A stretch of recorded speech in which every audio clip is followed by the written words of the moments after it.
పెంపుడు జంతువులు లేదా జంతువులకు ఆత్మలు ఉంటాయని గాని అవి పరలోకమునకు వెడతాయని గాని బైబిలు స్పష్టమైన బోధ చేయదు.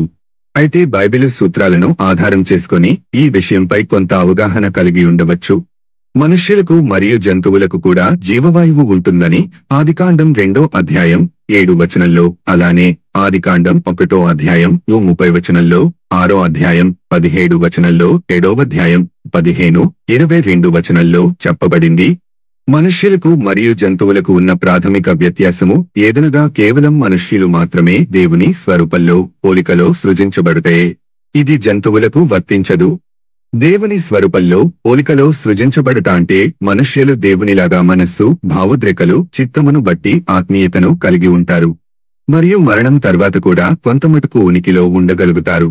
ఒకవేళ పెంపుడు జంతువులకు మరియు జంతువులకు ఆత్మ ఉన్నట్లయితే అవి ఖచ్చితంగా వేరు లేక తక్కువ వాసికి చెంది ఉండాలి. ఈ భేదమును బట్టి బహుశా పెంపుడు జంతువులకు మరియు జంతువులకు ఆత్మలు మరణం తర్వాత కొనసాగవు.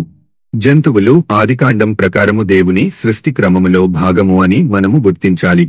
దేవుడు జంతువులను సృజించి అవి మంచివి అని చూశారు. ఇది ఆదికాండం 1వ అధ్యాయం 25వ వచనంలో ఉంటుంది. కాబట్టి జంతువులు క్రొత్త భూమిపై ఉండవు అనుటకు హేతువు లేదు. వేయేళ్ల పరిపాలనలో జంతువులు ఖచ్చితంగా ఉంటాయి అని యెషయా 11వ అధ్యాయం 6వ వచనం, 65వ అధ్యాయం 25వ వచనంలో ఉంటుంది. ఈ జంతువుల్లో కొన్ని మనము భూమిపై ఉన్నప్పటి జంతువులు అని అనుటకు ఆధారాలు లేవు. దేవుడు నీతిమంతుడు అని మనకు తెలుసు. మనము పరలోకము వెళ్ళినప్పుడు ఈ విషయంపై మనము పరిపూర్ణంగా అంగీకరించగలము.